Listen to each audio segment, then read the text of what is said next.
When I say I'm polyamory, people would ask like, are they aware of it? I'm like, how can you even ask? That's the very concept. If they don't know about it, that's cheating. The very concept of polyamory is to be transparent, to communicate it, to not hide it. This is my issue actually with monogamous culture, is that we think this one person has to meet all of your needs as a human. Like, excuse me, have you ever had a pet? My dog can meet needs of me that my boyfriend never could, that my fiance never could. Polyamory is hard. I wouldn't recommend that to anyone because I think it's good for me, but it took years I would say of training, and it's hard and it's uncomfortable because you have to look in the mirror, you have to be transparent about all the dirty and ugly thing about yourself. You get triggered because of your assumption and it's attacking one of your value, or you get triggered because it's questioning some of your own choices and your own discomfort, and then it means you have to work on yourself to understand what that is, you know? Welcome back, everyone, to the Kotodama Podcast. My guest today is Alice Ballé. Alice is a strategic relationship designer and an innovation catalyst. She is basically a wonderful human being that I met in Fukuoka, and I am so excited to have her with me here today. Welcome, Alice, to the show. Thank you very much. Thank you for having me. Very happy to be here. I'm so happy you're here. And it's funny because when we met, I basically told you we were in an event for, I guess, business. It was business like owners? Networking event. Yeah. Yeah, like a networking event in Fukuoka. And you were actually on stage and talking about relationships. Yeah, that's true. That's true. That's very true. Yeah. And I think we connected very, very quickly. Yeah, when you talked, I was like, oh my God, I need to talk to her later. So once you came off stage, I just came to you and I was like, what you just said was so cool. And we talked about relationships. And then I basically told you as well that, I actually have a dream. I want to have a podcast one day. Yes, I remember. And actually, I think at that time, I guess I introduced myself to you as Alice. I don't think I use my family name so much. Like on official things, I have to because, that's how everybody does. But in private sector, I'm trying to use just my name. I think I told you at the time, but just like family names always make me feel like I am property of either a family or a husband or something. And I love them, like no problem there. But just at some point I was so defining myself through other things that I came up with that idea to just use my name because, Alice at least is just me. It's not daughter of, wife of, friend of, I'm just me. So I think at the time it was just Alice, right? Yes, and I think, we just talked about this concept of names anyways. I mean, as women, you always are, even when people say maiden name, is actually the name that you get from your father, right? Mostly. Mm-hmm. And all names are connected to the male lineage, if we go back far enough. Mm-hmm. And it comes from the idea of property, right? Owning someone. Yeah, like women are an asset, you have a big car, a beautiful wife. Come on. I hate it. So it's my little move to get out of this a little bit. Yeah, and you know what? I talked with my one of my guests actually about this too in general, because he had a spiritual awakening and then gave himself a different name, like a first name. And I really love that as well, because I think names are a weird concept anyways. I talked about that, but it's just a bit alien to me. Like we just decide that this is now the name and it's an identity. But I look at it often from a spiritual perspective of, why is that now me? That's not all I am, But it can be beautiful too if you really identify with your name and if you love your name. Yeah. Well. But all those things with identity, sometimes I don't know, but I made a workshop with a friend, and it was about women and identity, actually. And we realized that we often feel that it's defined by the external environment, like your family, your friends, society will define you as a woman, a daughter, a wife, a sister, a worker or something. And they will give you some kind of adjective about your your personality, your character. Even people will say like, oh, Alice's are always like that. Like those Alice are always, that type of character. And you kind of absorb that as truth, and like, oh, so from what they say, I guess I'm cute, not super funny, very serious, a little bit quiet. And you absorb that as how they described you, and you feel like that's you. And at some point you have to decide for yourself, like, no, actually, I can be eccentric and funny. Like you need to make that bridge at some point, not let everything in. Stop for a moment and decide, like, where do I sit? Like, what do I want to be? It's a bit weird, but you can actually decide. I think you can actually decide and make those changes if you want to. Absolutely. I actually think it's all, I mean, this is now going in a different direction, but like it's all made up anyways. So yeah, you can Yeah, actually just yeah, make that up. right. When I moved to Fukuoka when I was 19, because you live in Fukuoka now, and you're originally Yeah, from France, right? exactly. So when I first moved to Fukuoka, I was 19, and I had a troubled background, and I was always described as a specific thing. So what I loved about going out of the country and the place that I was born in, and then just going to a completely new country and completely new city when nobody knows me, was the liberating idea of, now I tell you guys who I am. Now I decide who I am. Exactly. Yeah. Exactly. At a very small scale, I think French people, I mean, I don't want to speak for all French people, but we have that experience just when we change high school, from junior high school to high school. Your whole group of whole group of friends is changing.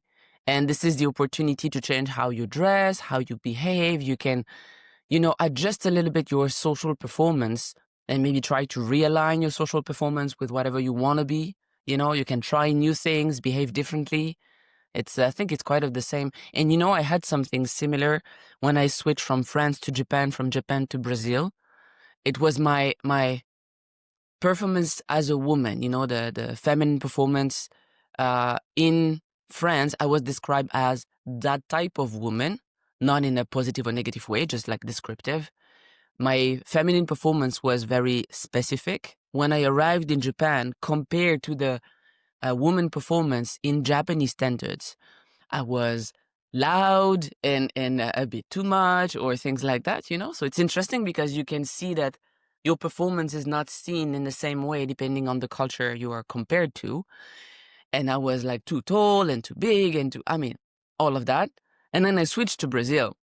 And in Brazil, I was too quiet, too flat, it was the absolute opposite. And I think after making those two countries, I was like, okay, so it's made up. So I can be whatever woman I want to be, It's only in a context.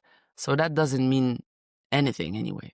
It doesn't. And what you described there is so perfectly described of the social construct that everything actually is, and the way that we take these identities on, right? Like when I was raised in Germany, I was often perceived as too bubbly. She's a bit stupid because she's too positive or something, They are very cynical in Germany. So I was too much over there as well. And then when I came over here, so when I came here, I was perceived as, oh my God, we love how much you smile and how positive you are. I was perceived as beautiful. I was perceived as, physically beautiful, things that I have not really experienced that way in Germany, for example. So it became a whole different, it's really mind blowing. And you have lived in many different countries, right?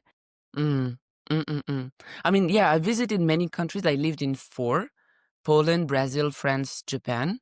And how I am perceived by people was extremely different in each of these countries.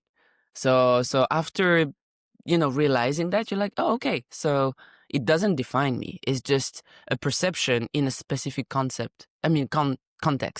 It's a perception in a specific context, and based on that, they will see me as fun or cute or quiet or eccentric or not enough or too much.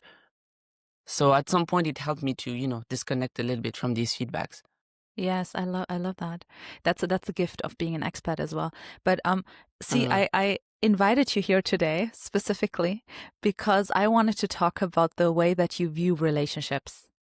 And when we first met, you talked about relationships on stage, and you have a very, I guess in today's world, different type of view of romantic relationships, friendships, generally relationships. And so we talked about, for example, polyamory as well, and your sexuality, Yeah. and you Yeah. know, all of these things that go together with, you know, romantic relationships. And so would you like to tell people a little bit about how you, because you are married, right? Yes. Can you tell us a Yes, little yes, bit yes. about your relationship? It's hard to know where to start, to be honest, because so yeah, I define myself as polyamorous. That's the first statement. Funny enough, it didn't appear like as something obvious, and I think the most important thing is that it came up not as like a specific moment. It's more like I was monogamous in the sense that I was with one partner and I was married with one partner. I was never looking for that plural thing, never ever. So it's important for me to precise, like, I was really trying to be normal, like as normal as possible. Heterosexual, monogamous, like the normal person as much. I needed external validation anyway. So I tried to be normal. And honestly, I was pretty happy as a very normal person. You know, I was doing what they call the relationship escalator, when you really follow all the official steps that society is usually giving for relationships. And it just happened, you know, like I met another person, and this is where the polyamorous experience kind of started, but it started without the labels, which I really like, because I had, like, I don't want to speak for polyamorous people in general, because I'm probably undereducated, I think, on the official, you know, term of polyamory and all the labels that they're using.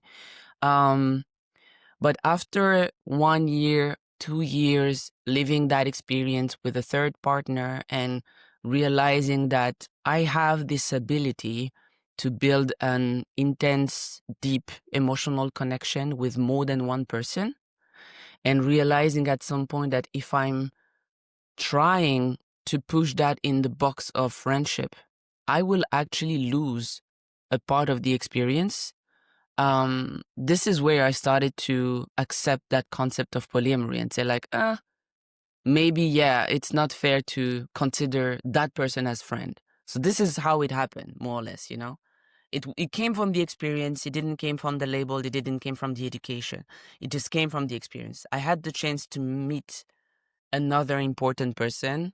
I realized I had this ability to have that deep connection with more than one person. I realized that this connection was not threatening what I had for my husband at that time. Actually, it was more like it would make me feel even more happy, and I would be very stimulated and even more loving with him. And realizing all that, I had to come to the conclusion that it was actually a positive thing. It was not something bad or negative or threatening. So I started to look for answers, and this is where the polyamorous um, context made sense. So that's how I started to define myself as polyamorous. And another point that maybe connect with how we met is that based on that, I realized that what I did at that time is just that I accepted what happened, and rather than following a script, you know, like, oh, a person come in your life, you have to put them in a box, friend, lover, family, whatever that is. We had the chance to build our own script without following what society would tell us. I was at that time in Japan. I was isolated. There was nobody to tell me what that person should be in my environment. So we had the chance and the freedom to define that by ourselves. And actually, what we saw and what you saw with me on stage was that thing of relationship design, which is basically about like regaining ownership on your relationships, stopping following a specific script. Because when you have a script, the script gives you a lot of things to do: what is okay to do, what is not okay to do, how to behave, how to speak, how to name each other, all those things. And if you get out of that script, you regain freedom, you regain ownership of those relationships, and you can just decide, what do I want to share with that person actually? Like, let's decide together. Let's try to remove all those labels and stuff. What do we want to share together? So yeah, that's how it happened for me. Like, from experience came the vocabulary later, and from the vocabulary came the education about polyamory. Does that Yeah, make and I sense? think, yeah, it does make sense. And I think it's so stigmatized and everything. Mm, And I would love to hear what you think about, I guess, you, before all of this happened, the experience of, mm. I guess, falling in love with another person or finding another person that you want to have that romantic experience with. Did you ever feel, before that happened, did you ever feel that monogamy was unnatural to you, or was it always natural to you? And do you think monogamy in and of itself is a social construct of the modern times, or do you think it's something that does come Totally. natural to people? What? Oh no, Okay, tell me. I'm I think I'm quite undereducated sometimes about it. But from all the things I've read and listened, this is something quite recent. It was about property. Like we said at the beginning, monogamy was about property, was about like heritage, sharing capital, family building, power agreement and things like that. It was not about love initially. Marriage was not about love at the beginning. And I'm saying that from a position where I'm very happy with the life I had. I'm still very at peace with whatever happened to me, which is the funny part. I think right now my position about monogamy and marriage is even stronger than when I lived it. I was honestly very happy, and I would do the exact same experience. I wouldn't change anything because I'm very happy about like the whole process. But yeah, no, I think monogamy it's a construct, but I also really understand its purpose. I think today it's a security, that we all need, you know, to feel that you are connected to a partner and that you put a lock on them and it's like, okay, now I'm safe. I will never be alone. They signed up, they signed the thing, they said they're gonna stay. Okay. My biggest problem is that whenever they sign the thing and you're like, okay, we're married, so that's done. I have a plus one. I think society is requiring you to have a plus one. It's an achievement. If you don't have a plus one, people will say like you failed. So you need to have a plus one to be validated. And today it's hard to not be validated. It requires a lot of energy, a lot of courage to live a life out of this external validation. So I do understand also why people go into the monogamy so comfortably. It's what is offered, it's what we are exposed to, and this is what feels good. So I understand that, honestly. And from a lot of couples I've met or friends I've met, I don't think I would recommend polyamory that easily. I think polyamory is hard. Yeah, I just, like I wanted to go into that actually at a later time too, but we can go into that now because I mean, yeah, from my understanding for the background of monogamy is actually property, and the property needed to be Mm, passed on to their children. So people used to live in these, I don't know, little towns or whatever. And it was like, okay, how do I know that this is my son? How do I know mm, that? mm, mm. You couldn't know that before monogamy. So it was more a security for men than it was for women Yeah, to secure yeah. their property and to be like, this is the child of me. So it was really about property and the way that monogamy Mm, was then, developed and, and then, I guess the spiritual, the churches and the religions also, I think used monogamy in a way as well to, I don't know, from my understanding to a little bit as well, again, property and control of society. And because, if you have people, if you don't know who your child is, it is a bit of a chaotic society when it comes to that, right? Once we have property, once mm. we have land, once we have things Heritage that and we own stuff. that Yeah. we want to pass on, yeah. So from that point of view, it does come from that. But I'm not saying that it is necessarily wrong at all. Like I am monogamous. I love monogamy. I love monogamous relationships. I do not judge either way, whichever way one wants to live. I do not judge it. But what I do always feel is that people do not even have not even mastered the relationship with themselves, let alone with one other person, let alone with two or three other people. How do we, this is what I mean with, I think, so this is the the conversation I wanted to have with you about that, because I think some people use polyamory as a way of getting out of commitment. Yep, completely. That's the worst advertisement we could have. That's what makes me sad, and sometimes that's what makes me willing to not even use the label, because I think it's very misused sometimes, and a lot of people are just using it to cheat on people. That's the worst thing I have. To be honest, when I say I'm polyamory, people would ask like, oh, are they aware of it? I'm like, how can you even ask? That's the very concept. If they don't know about it, that's cheating. The very concept of polyamory is to be transparent, to communicate it, to not hide it. Like, if you don't talk about it, that's cheating. There is no polyamory here. That's the worst part. Yeah. No, So I that's agree with already- you. I think a lot of people are using it to just cheat and be dishonest and get away of commitment, for sure. Yes, absolutely. One moment, my camera. Yeah, absolutely. And I think it's an easy cop out for people, and to be like, because they never made a relationship work in any way. And I'm not saying a relationship only works if you're with that person for 25, 30, 40 years. I'm saying like they have never took another person as part of themselves. They have never tried to really understand the other and, to really commit. So what I mean by commitment is to put energy into something. That's all that commitment is in my eyes. But if you don't put energy into a relationship, then it isn't a relationship. And so I think a lot of people kind of like, I think there's a lot of people who do polyamory genuinely because they want to expand love, and they genuinely want to, don't want to limit themselves in the way that they have relationships. And I respect that. But also I have seen some people in my personal life who go also into it sometimes because they feel like they have to be that cool person who isn't limited by these societal structures, and so they put that pressure on themselves. No, I'm beyond monogamy. I actually no, and then I see them hurt and like really destroy themselves in polyamorous relationships. What do you think about Honestly, that? polyamory is hard. Polyamory is hard. I wouldn't recommend that to anyone, because like I think it's good for me. I think it's good for me, but it took years, I would say, of training, and it's hard and it's uncomfortable. It's uncomfortable because you have to look in the mirror. You have to be transparent about all the dirty and ugly thing about yourself.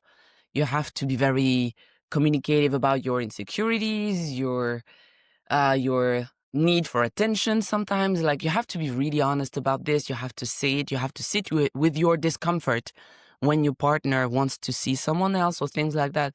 It's a tough journey. I have absolutely no regret taking it, because I think now it's really aligned with who I am. But no, it's a tough one.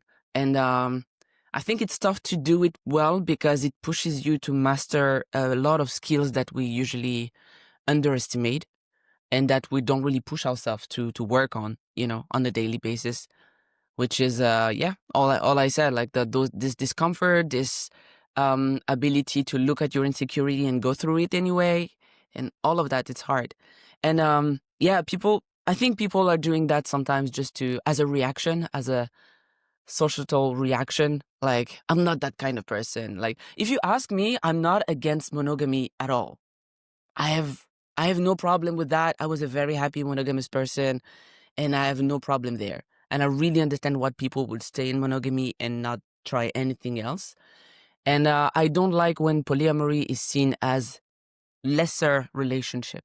It's like, it's a percentage. So monogamy, you're 100% with someone. And if it's polyamory, you're just 70% with people, with like two partners. And then if it's even more, it's like only 50%. That's not how it works for me. Like, being polyamorous, being polyamorous doesn't mean you're less committed and you build weaker partnerships and weaker relationships. This is very, very different. And this is where I want to ask you, how do you do that? Because I'm I'm engaged now, so I live with my partner, right? And we're just together all the time, except we go to work, and then obviously sometimes he does something with his friends and I do something with my friends, and we have social lives as well, but most of the time we just want to be with each other. So we just kind of love spending time with each other. So I spend so much time with him. If I would imagine there would be another person, I wouldn't know how to kind of like manage the time there. How do you do that? It really depends on your situation. Like I try to distinguish. Uh, I have several partners. If in my situation, I would say I have several partners because I have love for more than one person. Among these partners, some of them are life partners, some of them are beloved ones, which is very different. When I say beloved ones, I'm not building a future with them. I'm not building life. We don't have like, if I have to make decision in my life, I feel like there is an equation I need to solve. And my life partners are one of the variable I would consider. They are part of my decision. They're part of my equation. My beloved ones are not in that equation. They're just people. I realize that if I look honestly as at what I'm sharing with them, it is not okay to say that it's just friendship. It's not fair in my perspectives to say this is just friendship. No, there is more than that. There is a type of love. There is a type of commitment. There is a desire to please and be seen and better romanticism maybe. I don't know. I just look at them like, nah, not friendship anymore. Definitely more than that, which is okay. And usually I consider them as beloved ones. These beloved person are really not threatening my daily life and my time with my partners, you know? In that situation, being polyamorous doesn't really disturb your daily life balance, I think. But yeah, when you start to commit with more than one life partner, then it's it's challenging. It's challenging because you need to actually take into consideration what you just said. Like everybody wants attention and time and energy and feel like they are in the center of the attention of their own partner.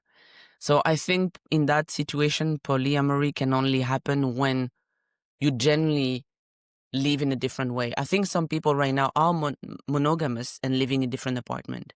Some people are monogamous and not spending all their time together.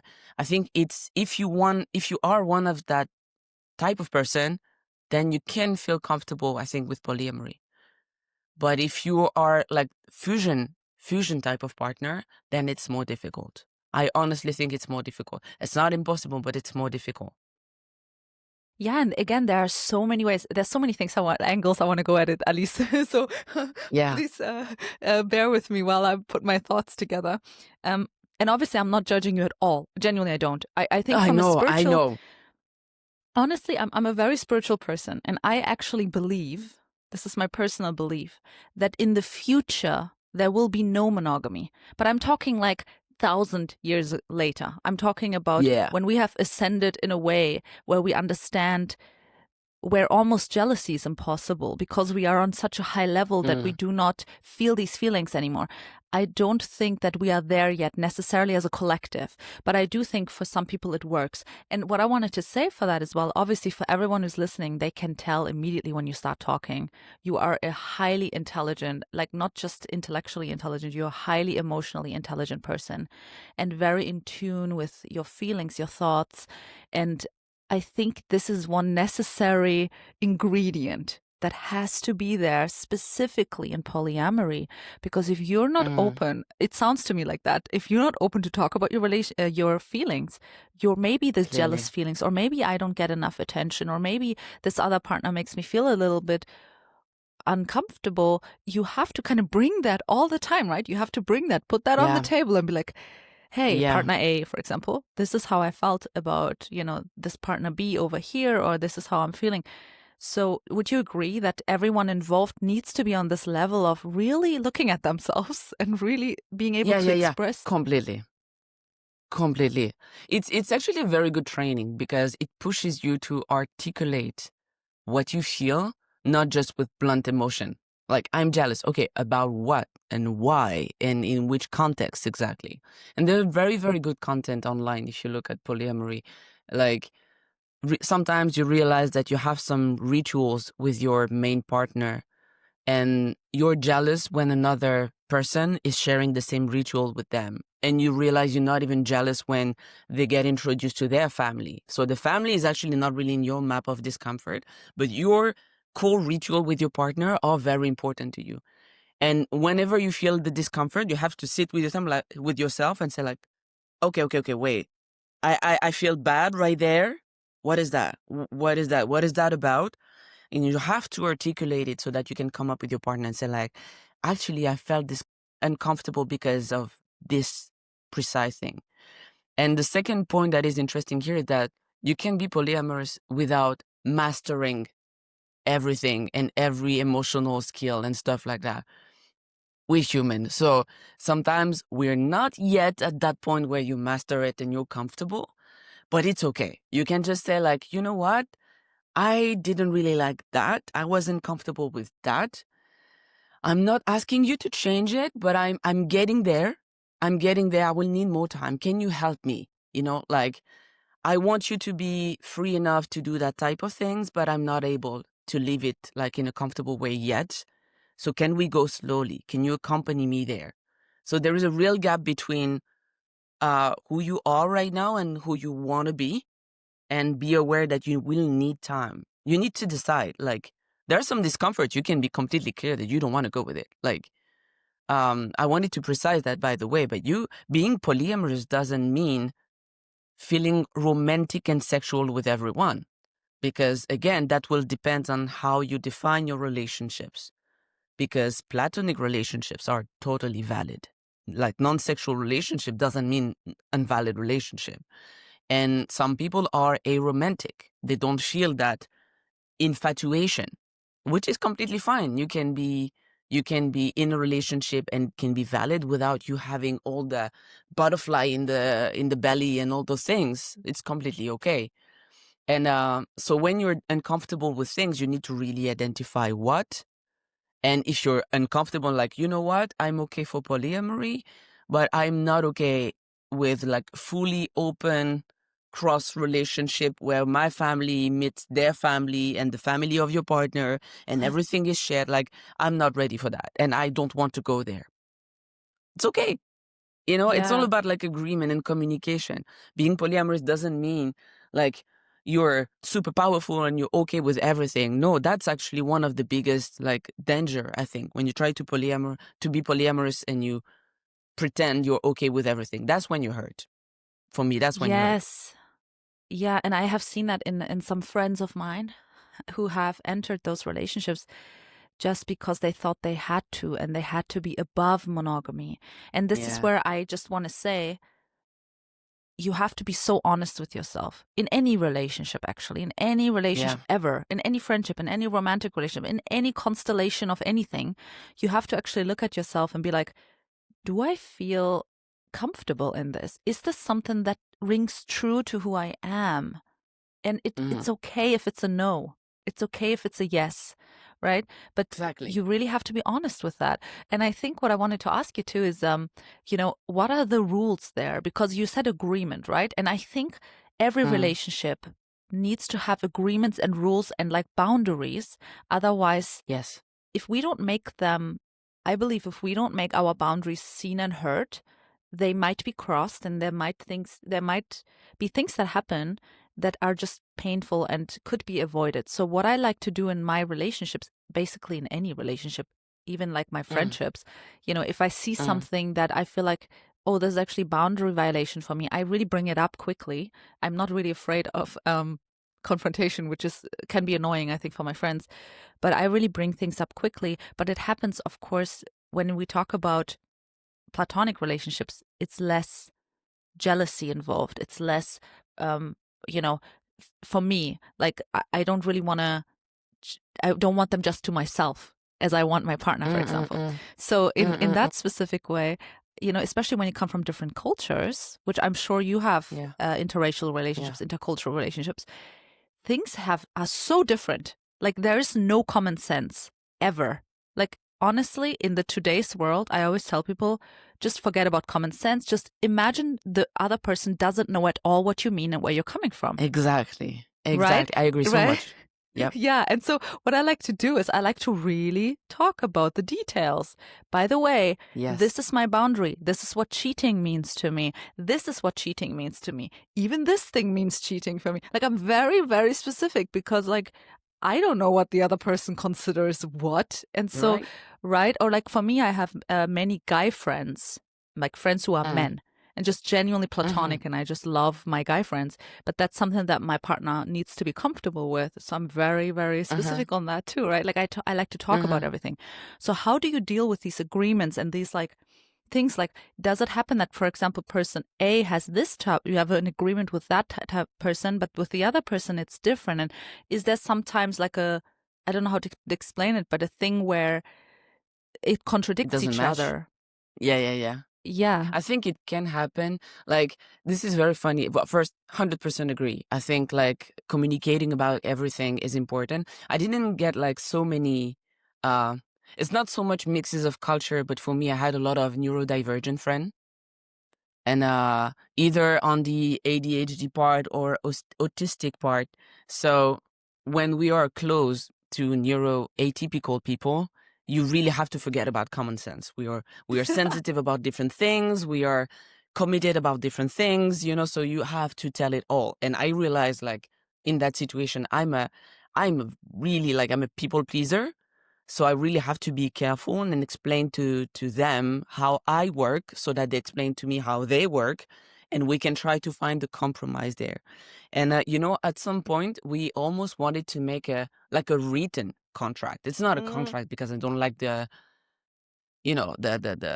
strict part of it, but it's more like, let's try to write it down, because like trying to find some categories of things, and like, are you okay with me being transparent with this relationship setting with my colleagues, with my family, with my friend, online, offline?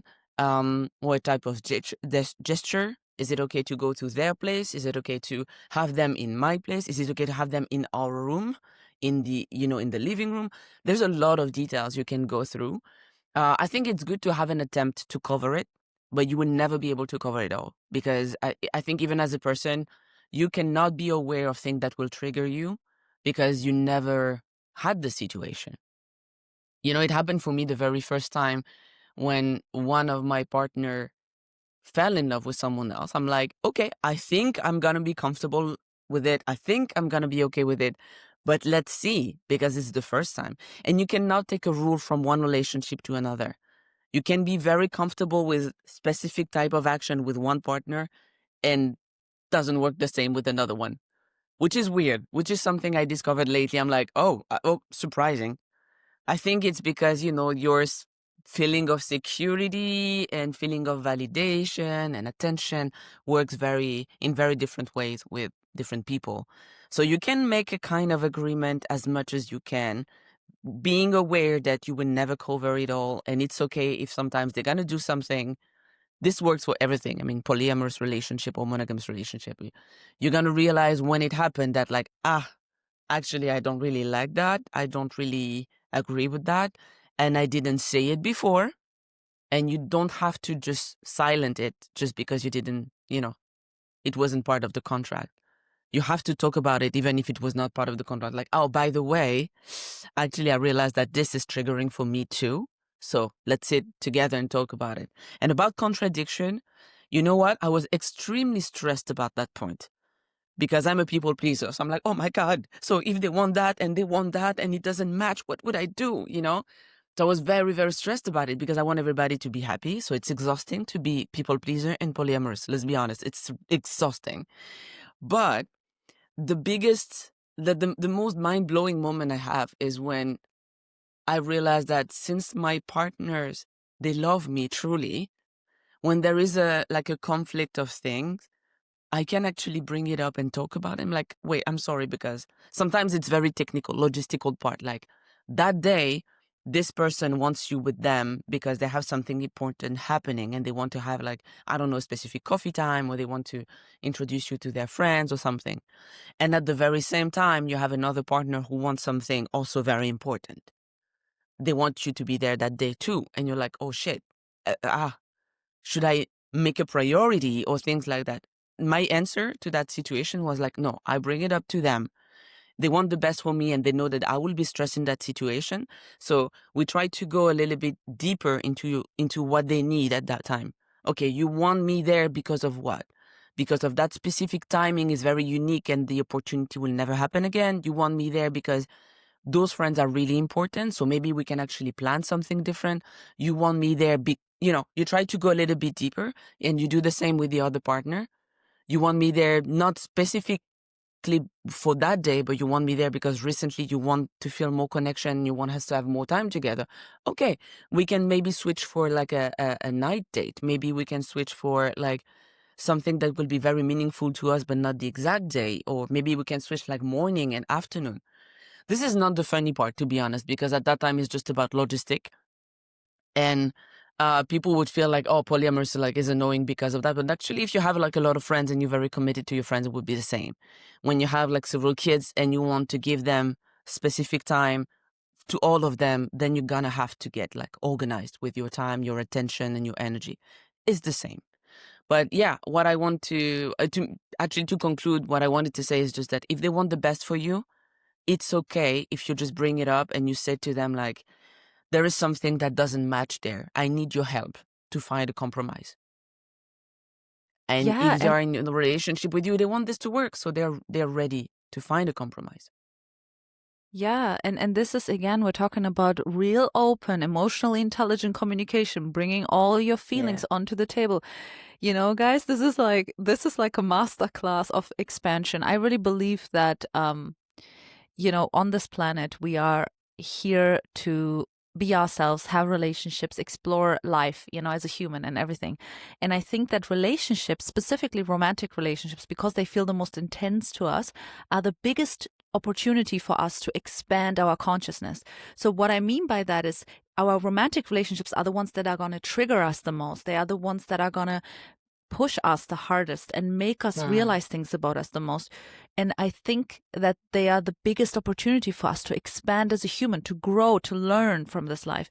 So looking at that from a monogamous viewpoint already brings so much expansion and so much lessons and so many things, even if things go wrong, right? We all had that experience of a whatever you want to call them, the guys who give you nothing, and then you question your whole worth and everything. So and then now looking at that from a polyamorous perspective, right, it gives you even more opportunity for expansion, even more conversations to be had, even more reflections to be had. And so I think it's really interesting to hear your experience there. And how do you feel about people who live together and have like a, because every polyamorous relationship is different. Like, I think from what I hear, from what you're explaining, for you, it's more like you're having a relationship with your husband and you're having a relationship with your boyfriend, let's say. And both of these people, even though they might know each other, they don't really have a relationship with each other, right? It's just like you have basically two separate relationships at the same time, for example. But there are people who have a throuple, basically, people who have a boyfriend and another boyfriend, for example, a woman and let's say two guys, and they like live together in a home, they raise children together, they are like one throuple, and they all love each other romantically or whatnot. So how do you feel about those relationships? I mean, I honestly, I would be very happy for them anyway. The only thing I got triggered usually with is like when people say they are looking for that. Like, things happen, but I don't think it's something you need to push. It's the same like, I'm looking for a wife. No, that's not how it works. You live your life and you happen to meet someone and it clicks and then you build a relationship. But I really don't like that posture of, this is the setting I want. If you ask me, I would never say like, I'm looking for a polyamorous relationship. It just happened. It just happened, and that's what made sense. And it might stop, and if it stops, it's okay. But I don't think it's something you need to look for. If it works, if it turns out that your partners, 1, 2, 3, 4, whatever, if it turns out that your partners have a relationship with each other, whatever that relationship is, a very strong friendship, a romantic relationship, a platonic romantic relationship, whatever, then good. Honestly, good. It's good for you, but you don't need and you shouldn't push for it. You shouldn't push for it because it's very unfair. You cannot force somebody to be committed to somebody else because they have their life, they need their balance, they need their peace too. So you need to check that with them. It's actually their life at some point. Like it's whatever they want to build together, that's their topic. It's not your business. Of course you were there and you will be impacted. So you will be part of the discussion, but you don't get to actually push for that.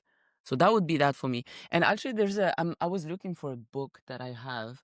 It's very interesting from a lady she's living with 2 partners and she has like several kids. And they're very happy together, and because she got a lot of critics about, oh, but the kids will never understand it. Oh my God, you're gonna mess up the idea with your kids, which I disagree so much, because in the same way we thought like, no, kids need like a father and a mother only. So if there is like homosexual parents, they would get messed up and they would not understand life. This is completely false. Like for me, it's like if you have love from parents, that's what matters. The gender of your parents is not part of the discussion for me. But the same, I don't think the number of adults in your house will impact your kid. Whatever you feel romantically, it's not a business of your kid. You're there to be a parent. You're not there to be 100% just a romantic example. This is actually one of the recent position I realize I have is that parenthood and romantic life doesn't always have to be aligned. I know some like French content creator, they are parents and they're not couple. And they've never been a couple. They're super strong friends and they have a healthier relationship sometimes as friends than what they have with their romantic partner. And they realize that the quality of their friendship, their desire to live together, because they partner so well out of romantic consideration, they realize like, yeah, we could actually be a good team to raise kids. And it didn't get like aligned with the romantic life. So they have the romantic life out of home and they have partners and they have super good relationship. But at home, they're just parents and they're really good parents. And I don't think the fact that they're not romantic together is messing up with their quality of being a good parent. So yeah, I think it's completely fine. Like whatever works for you is great. Just maybe there's going to be a little bit more of like logistical adjustment, when you have the 3 partners together and they want to have their time together too. But again, it always looks complicated from the outside, but once you're in it and the intention are healthy and the communication skills are there, it can work. It can always work. Yeah, but what you said there is so important because, like, honestly, it's an issue to me. This is now going to go above the polyamory, monogamy thing, but like, it's an issue to me that we think it's okay to just raise a child with 2 people. Like, I'm sorry, that's impossible. Like, it takes a village, right? Our ancestors have lived in villages and they have all helped raise a child, men, women. I do think a child needs a man and a woman in their lives. That doesn't mean I believe it only needs, do you know what I mean? I don't care if you are a gay couple raising a child, but the child needs all genders in their lives. The child needs just people who loves them and helps them, become a human. But I think, and I had this woman on, she does charity work and she talked about this we talked about organization that helps single mothers. And I always feel like, I always say this, but I really think that single mothers have it the hardest. Like, I don't know how they do it. I don't know how my mom. It's just, that's what happened so to me. Traumatic, right? It's horrible. I have a huge respect for my mom. Sorry, I didn't want to cut you, but I have a huge respect for my mom. Like, she's a single mom. She raised me, and I don't want to say alone because it's actually not true. But she's a single mom, and once you start talking with other people, you realize the huge amount of energy and courage they need to be functional and raise a kid by themselves. This is crazy. It's extremely hard. And to be honest, what worked for my mom is that she had amazing friends. She had amazing friends. She had an amazing support system around her that was supporting her and supporting me at the same time. So if you ask me today, I would say I have one mom. I have several parents. I have several Yeah. parents for sure. You can check just by like who I was inviting to my birthday until like I'm like 20. At my birthday, it was my mom and these friends of my mom, because for me, they are parents. When I go back to friends, I visit them because they are parents to me. And I agree, you need exposure to different type of performance. You need like masculine performance, you need feminine performance, you need all kind of exposure. This is extremely important, to be exposed to diversity and have different examples in your life. If it's not your genetic parents, that's fine. That's fine. You're going to be exposed to other people. That's okay. Exactly. And I think in general, even two people, I think it's an issue. It's really an issue, man. Like, I don't want to be now, this whole society is set up for us to fail relationships, to fail families, to fail children. It really is. It's not healthy at all. It's not made to raise a child in a healthy way, I think, because even if you're two people, right? Someone has to be more involved with the child, but we have to make money in this society to raise a child in a way. So someone has to be absent, and it's just painful. And like, if you can have more people around, if it's your grandmother or your sister or a friend, as you said, who cares? Someone that you trust that is good with children, if they can be around the child, I mean, blessing. That's one of the reasons, honestly, just thinking about this whole like, two people raising a child. Like, I can hardly imagine that. That's one of the reasons why I don't have children yet, to be honest with you. And I have a lot of resistance there that I have to work through personally, honestly, to be honest with my audience right now and with you, is like, I just don't feel comfortable right now still to raise a child in this world. Yeah. In this, there are some studies in sociology, I think, that were proving that the nuclear family, that concept of having like just two parents and the kid and just living as a home, like a closed home, is damaging a lot the concept of solidarity and community, because it makes people saying that once you have kids, then your family got closed, and then you don't see your friends anymore and don't see your community anymore, and you stay just in your family, and then you don't really get out and you don't really see other people. And when anything is threatening your family balance, then you just get out and realize that, oh shit, then I don't have friends anymore and don't anyone to support me. So I truly believe in community. I actually don't believe in nuclear family as a social concept. I think it's very damaging for us today. And when we see the social context and all the conflicts and the economy and things like that, I think we will need to go back to more community spaces, community sharing, more and more. 100%. I mean, I still would like my privacy, but like if I would have Of like course. my ideal life, I think I could imagine living in like some sort of place where I still have my own apartment, like with my partner and our child, but where we are able to like come and go, and we have like maybe a space where people come together. But then it's the thing again, right? Of like, there are people in the world that are very sick, right? Who can you trust with a child? That's another thing. It is difficult. It is, but I don't think that the way we're doing it right now is good for the health of either parent or child. Or so yeah, it does take a village, right? So this is an interesting conversation, and this is why I love talking with you about relationships, because you have a very interesting viewpoint on that as well. So how do you feel about that personally, about raising a child or having a child? That's an interesting topic. That's one of the most recent questions I've been considering exploring. Well, first, I try to distinguish carrying a child, having a child in my own body, raising a child, and being a parent. I think it's like all like different part of the experience. And I think it's important to realize which is the part that you care the most for, like what is important for you. If you need one of these parts, which one? Because if what you need is to raise a child, if your need is about the education part, there are many ways to meet that need. If what you need is like to feel it in your body, you want you really care about the pregnancy experience, then it's another story. So I think first it's important to separate all those things. And it happened in my situation through a friend, actually. She's a woman and she wanted a kid and she realized that she was struggling to have a kid. Like her own body was not optimal and like not 100% functional to get a kid. And I found it super sad to realize that in her emotions, she would think like she was failing as a woman because she could not reproduce.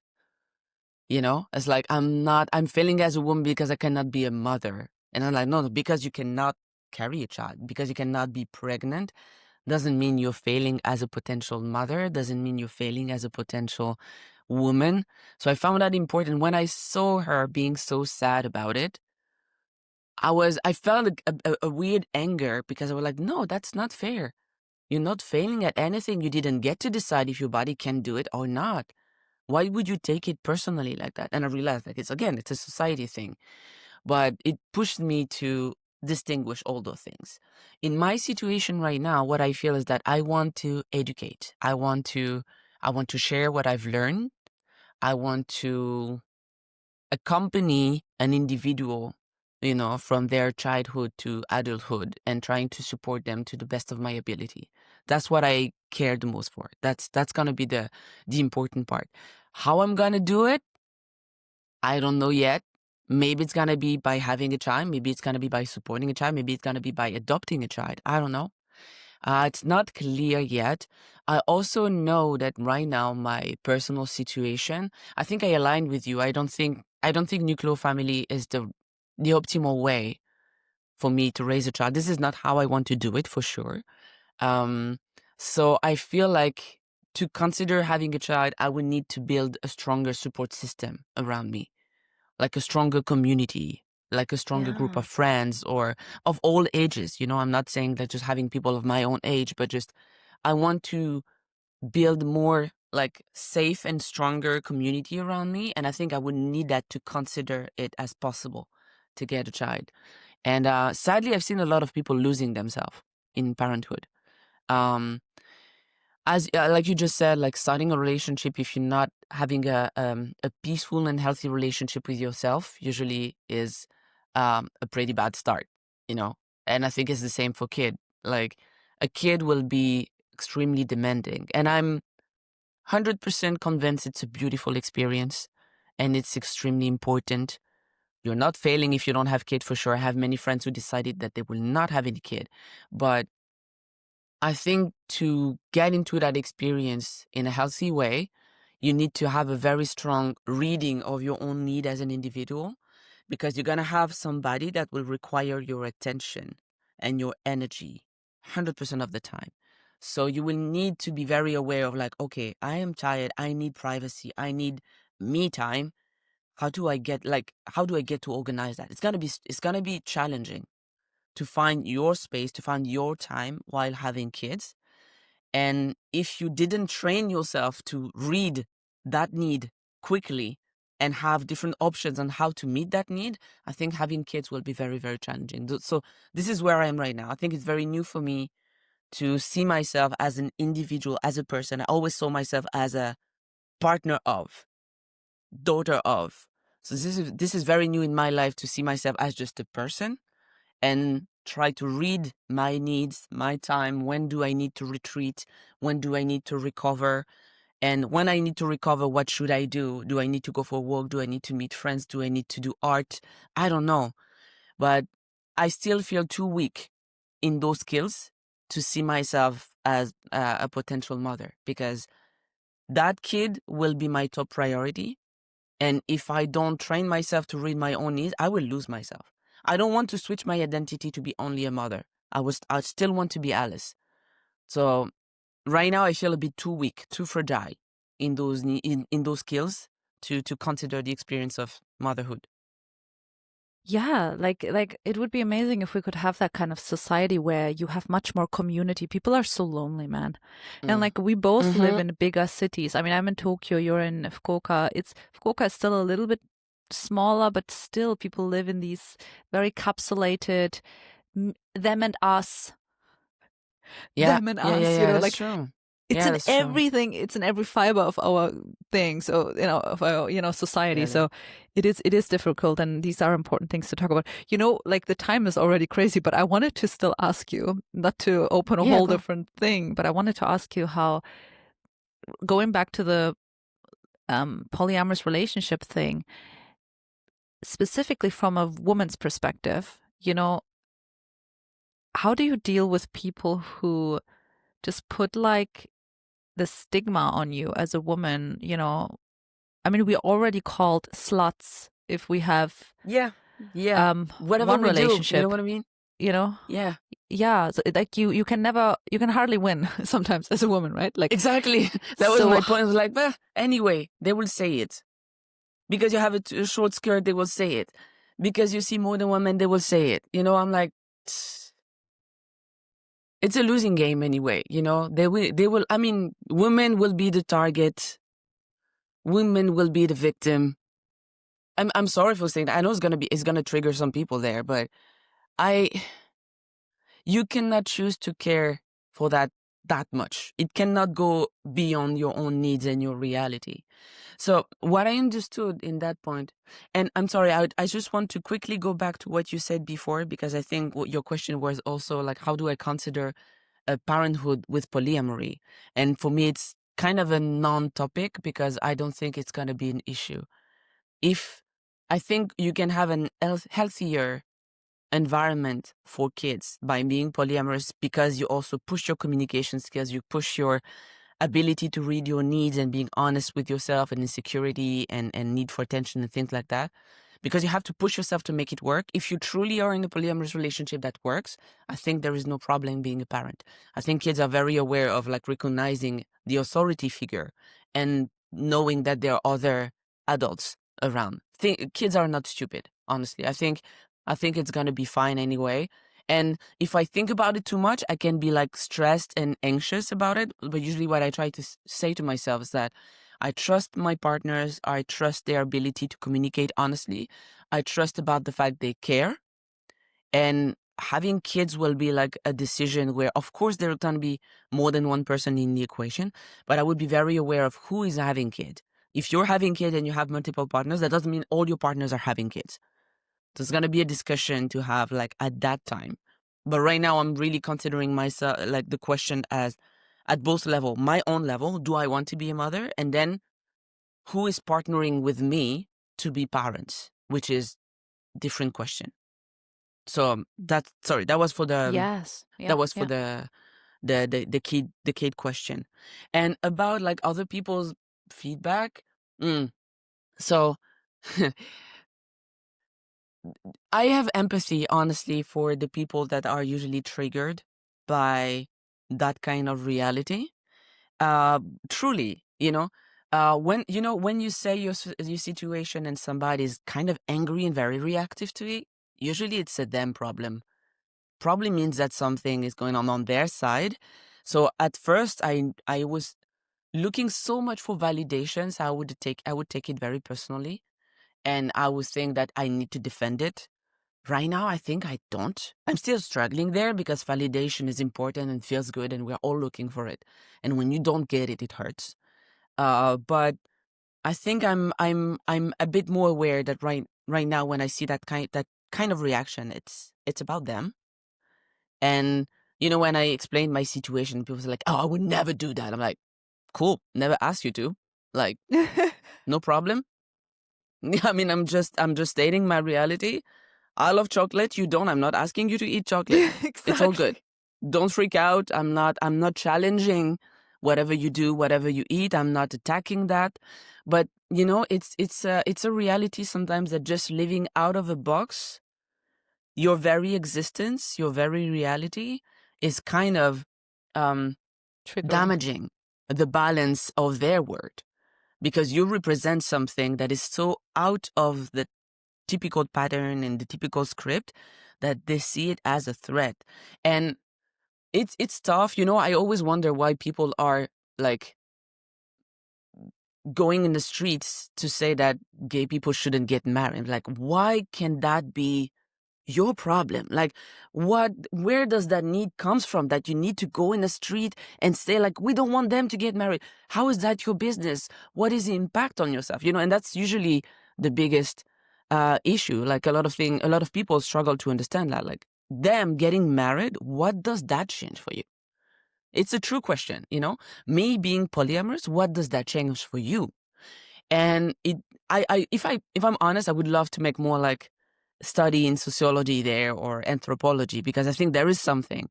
But we build our reality system with a lot of beliefs and concepts, and I think some people need a very stable belief system. They want the reality to be that way, and they need it to be clear, stable, safe, and not moving, so that they really know how to navigate it. It's clear.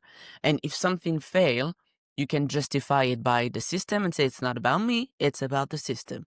Like, I didn't get a choice, it's because it had to be this way.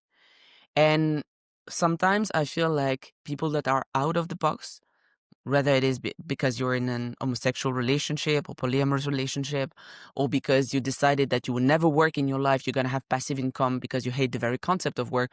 All of these people that really are pushing it out of the box. I think some people that are in the box are really living like a very hard time, and seeing other people doing differently, it forces you to realize that maybe you had the choice. Maybe if you're unhappy now, it's also because you choose to accept a system that maybe is not good for you. Sometimes you wish you were that person. You wish you had that choice. You wish you tried to get that life, and you didn't, because you were like, oh, no, I don't have a choice. This is how the system should be. And you agreed to follow it, and you aren't happy about it. And seeing those people doing it differently triggers your own reality. And I think it truly feels uncomfortable.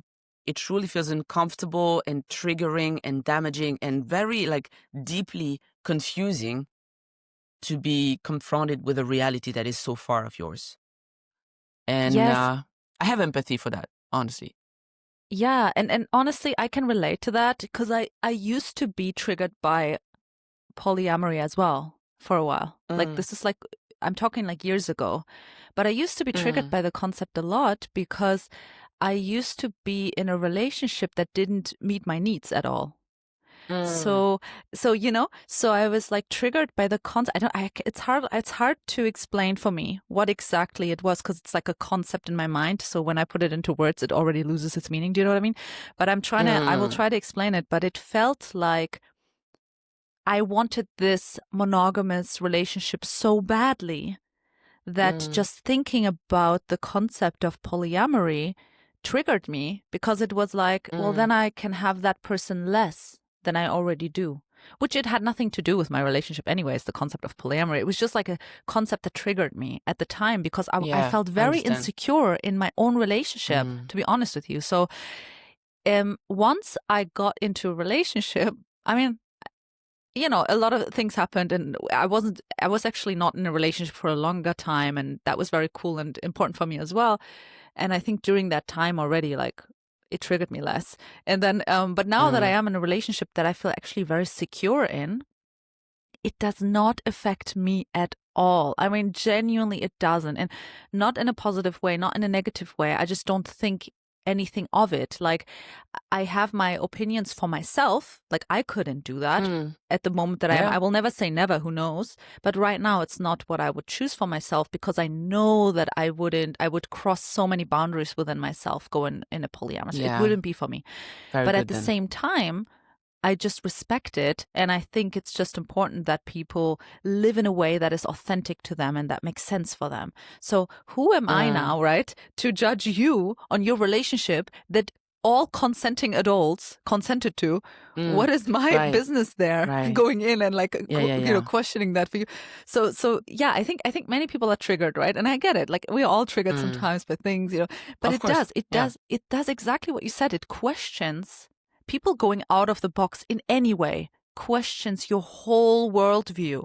It questions your whole wait, so the way I was living was not actually mandatory for me to live that way. I could have just went against my whole family. I could have just not gotten married at all. We talked about single life and like the stigma of just deciding not to marry at all or not being in any relationship. Like people just get triggered by anything really. But it's almost like, whenever you do something that, goes out of the box, that goes out of the normalcy that we see. By the way, norm just comes from the majority. In case people don't know, the word norm and normal comes from the majority. So whatever people do that is, that the majority does is considered normal in any society. So it does really trigger people, and it does really makes you question and, look at your own life. But this is the beauty of it all, right? I can have a conversation with you. I'm not triggered at all. And it's okay if I would be, but I'm not, right? But I'm sitting here with you. We have two different views on how we personally want our relationships to be, and it's okay. See, I can look at that and I can be like, okay, would I want that for myself? Like I can question it. It's okay to question it. And I can be like, no, actually for me, the way my monogamous relationship is actually feels right to me. And I can double down on my own view. And that's okay. That's the beauty of it all. But exactly. People cannot, honestly. Yeah.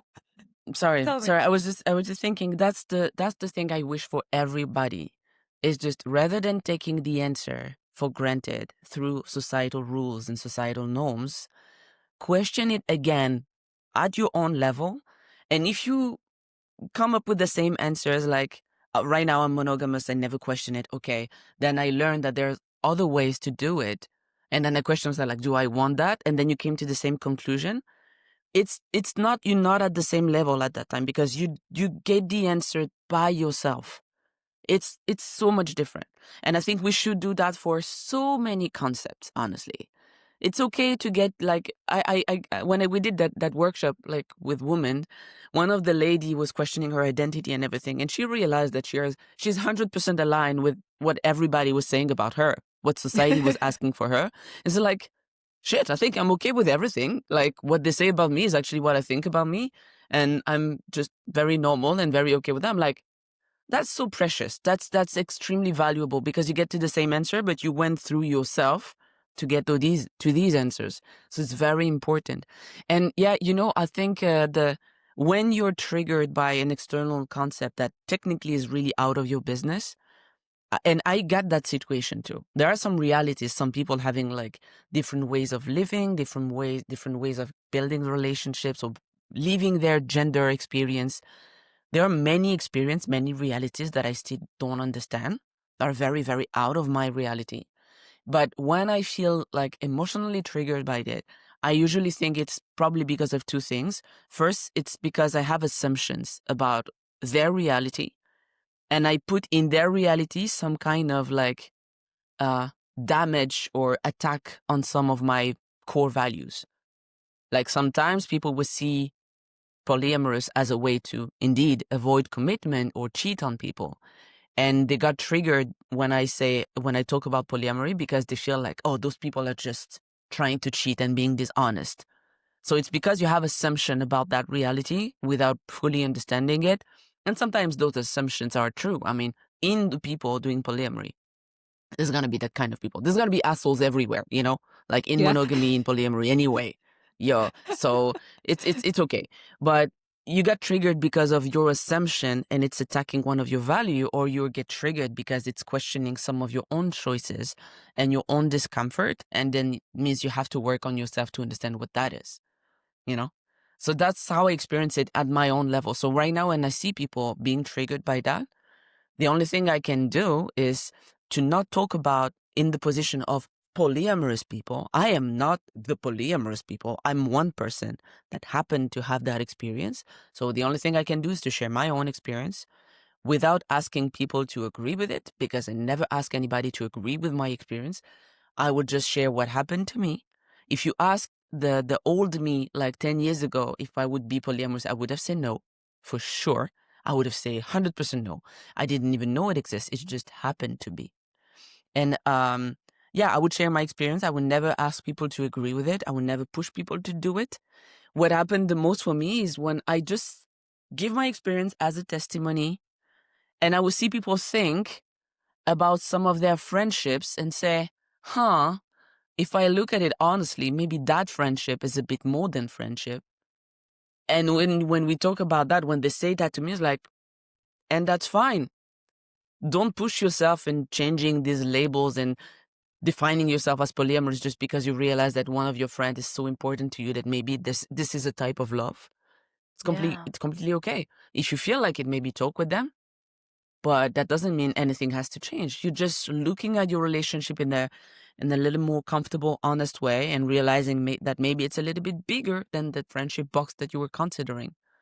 And I also had people sharing with me their personal experience, like, yeah, because, I have my partner and I love him so much and we're having a good life, but also I get out and then I meet other people and it fills me with so much energy and they're so important, and it's really feeding, nurturing another part of my personality. And when I go home, I still love my partner so much and I feel as good as when I listen to them. I'm like, then maybe you can consider that option if you feel like you need to change the definition. But if you don't, just talk with your partner for your internal balance, and you will see if one day you want to take that label on yourself or not. But that's okay. It's just about like personal agreement.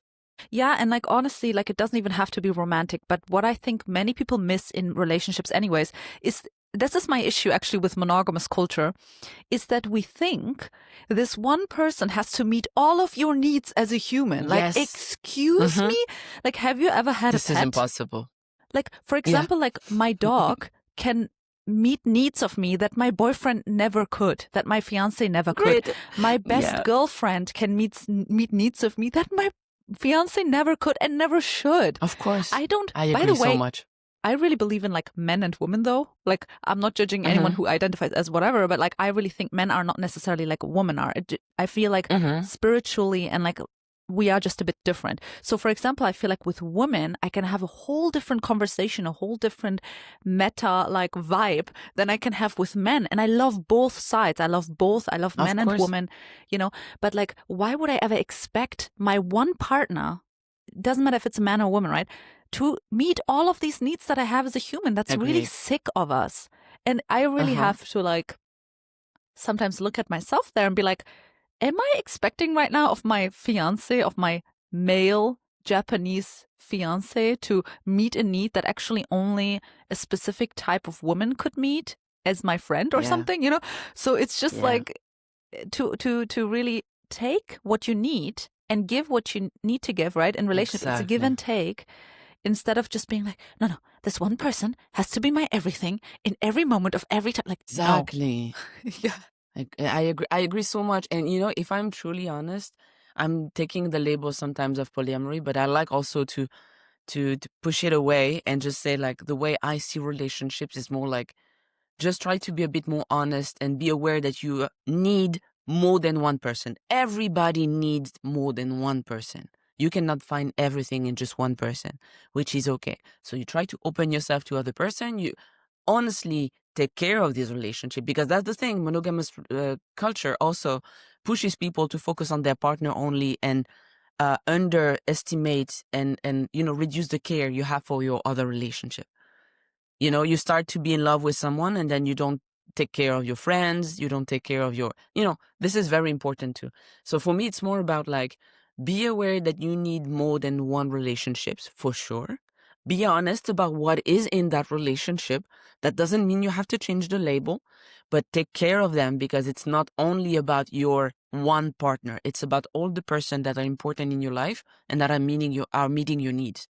Take care of all of them. That's all. And honestly, in my situation right now, that's exactly what I'm living.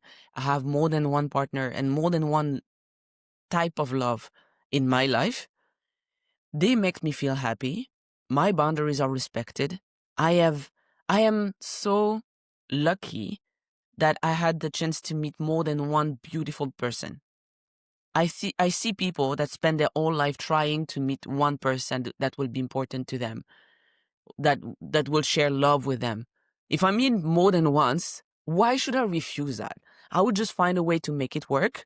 And it can be platonic, it can be friendship, it can be like strong friendship, whatever you want. But I will fight for them to stay in my life, because I think if you meet more than one important person, then you're lucky. So just please enjoy it, find a way to make it work, and take care of all your relationships, not just the one that you consider as the only romantic one. Exactly. It also bothers me how we just do not, as a society, see that soulmates can be in anything. It can be a pet, it can be your partner, it can be your best friend. Like, it bothers me how much we don't value friendships. Like, friendships for me have been like one of the longest relationships I've had in my life, and one of the most trusted, and people who don't judge me for anything that I tell them. Like, I love friendships so much. Specifically, I mean, I have male friendships as well, a lot of male friends, but I really specifically love the friendship between women. It's just like a healing, intuitive space that women just immediately bring. I feel like when women come together, immediately it becomes a healing space. People share, people just like don't judge, they try to help, and it's just, I love it. I love friendships with women, and like I wish, like this is what I'm doing in my life too actively, how I'm changing, I guess, the world one by one in my little way, is to really, I value friendships a lot. So I really see them as part of my main relationships as well, besides my partner. It doesn't have to be one or the other, but I could never exist like without my friends either, right? So that's all I mean. That's all I mean. Yeah, that's all I mean. We need several important person in our life. That's all. That's exactly. So yeah, we're already, the time is already crazy, but at the end, Alice, I always do a rapid fire round. So if you can just really quickly answer, like with like one word, a few questions, okay, and then we're finished. Let's try. Okay, let's try. Biggest lesson that polyamory taught you about yourself? Discomfort is a meaningful and valuable learning experience. Biggest misconception about polyamory? That it's lesser relationships. Do you think jealousy can ever be attractive? Not for me. It can be, because it's seen as a language of love and possession, but for me, no. Can love exist? Yeah. Can love exist without ownership? Yes. Okay. Not enough yet, but yes, for sure. Okay, thank you so much, Alice. I know the time, but we had such an amazing conversation. No, it's perfect. Let me try to find just one more. I have 2 books about polyamory.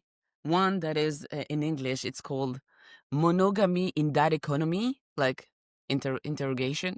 And it's trying to question whatever we said about society and that type of life, and how it's damaging the community, the solidarity, and everything. And another one that is written by a French sociologist, that is about the importance of friendship, and how the nuclear family and the monogamy has damaged that solidarity concept too. So it's really aligned with everything we just said. So I'll try to send it to you. Amazing. I will link everything about Alice anyways. Awesome. And also about the things that she just mentioned. I will put it in the description below, guys, so you can also look it up. But I wanted to thank you, Alice, for being my guest. It was a pleasure.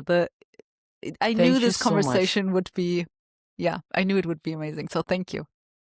Thank you so much. Thank you for bringing like no stigma, no fantasies about polyamory. Like it's good to have a space to just like share my experience. Again, I'm not the voice of polyamorous people. I'm just sharing my experience. I love both sides. I don't think anything should be in a specific way, except like it should be the way you decide. That's all. Thank you very much. Thank you so much. And thank you guys so much for watching. Please share, like, and subscribe if you liked this conversation. It helps a lot with the algorithm. And I had a blast, and I see you guys next week. Bye.